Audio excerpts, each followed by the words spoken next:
Hi guys, welcome to the running community channel. My name is Mark Burrows. Please don't forget to hit that subscribe button below and the bell notification. Today we're going to be checking out the Hoka One One Bondi 6 running road shoe. I've now done 300 miles on these, so let's take a look at what I think.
So, the Hoka One One Bondi 6 road running shoe. I have now done 300 miles in this shoe. So we're going to take an insight at what I think about this shoe. It is Hoka's most maximum cushioned shoe you can get. Stats wise, it is a neutral road running shoe. And the heel height is 36mm and the forefoot height is 32mm. This gives a heel to toe drop of 4mm. It weighs in at around 10.4 ounces, and that's based on a male size 8 in the UK. Price range, it's around £100 at the moment. The shoe is about a year old now, but it's still a big seller and still very much so with long distance and marathon runners. So comfort wise, after 300 miles of running, it's still a very comfortable shoe. So Hoka uses an EVA foam midsole across the whole sole of the shoe. It is extremely comfortable. It's so soft and so marshmallowy. It uses flat laces, so the shoe really fits around your foot well. It has an internal heel counter as well, which hugs the Achilles and locks the heel in place superbly. I've never had any blisters, and there's been no hot spots after 300 miles of running this shoe whatsoever. The upper is made of engineered mesh, and it is breathable, so it's okay. The breathability is pretty decent. There has been better shoes out there for that, but I think it's a good standard. It's very wide. It's a very wide shoe indeed. It's really comfortable in the toe box as well. So comfort-wise, yeah, I really rate this for comfort. Superb. So performance and durability-wise, I've done easy runs, recovery runs, and long distance runs up to 20 miles in this shoe. Now, where this shoe really comes into its own are on the long runs. The plushiness of the marshmallow effect that you're putting your foot down under mile after mile, it does not go away. And even after 300 miles in this shoe, that plushiness has remained. It hasn't worn out.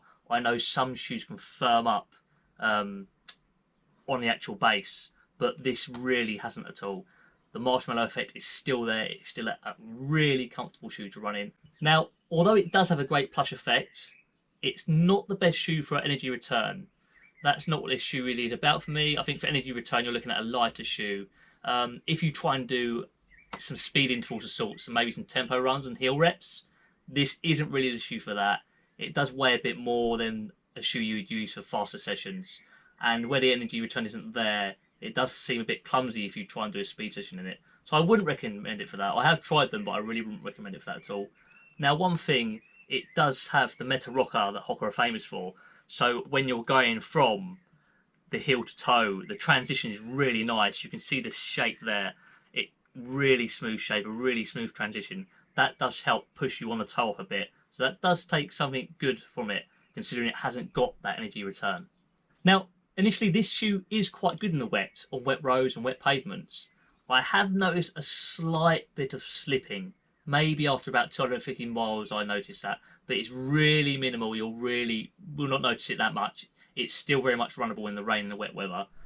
The outer sole, well, the wear on the outer sole, I'm a glancing heel striker, they like to call me. I kind of glance the heel and land on my midfoot. It has worn down where I glance the heel, and there's a slight bit of wear in the midsole and the forefoot, but nothing too extravagant whatsoever.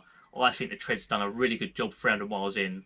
I can see this lasting for another 100 to 150 miles, to be honest with you. I can't see why not, and I'll continue to use it. So yeah, after 300 miles, I am still really happy with the Hoka One One Bondi 6. I think it's a great shoe. It is Hoka's most cushioned shoe out there, and I would certainly buy it again if I had to. I don't see why not. It's done 300 miles. It's doing a great job. Nothing's really changed in the shoe. It's got the same comfort as when I first bought the shoe. So I can see it also having another 100, 150 miles in the shoe. Really recommend it. Price wise, I think it's going for about £100. Sometimes I do have sales, you can get it down to about £80 or £90. But it might be worth waiting. I know in August, we're rumoured in August, the Bondi 7 will be out. So the price might start to drop on this particular shoe. So do keep an eye out. Definitely worth a shoe worth getting for them long distance runs. And yes, I would use this shoe in a marathon as well. So thanks very much for watching my review on the Hoka One One Bondi 6 shoe after running 300 miles in this shoe. I really hope you enjoyed it. I really hope it gave you an insight and give you an idea if you want to purchase this shoe or not. Thank you very much for watching. I'll see you again soon, guys. Take care and stay safe.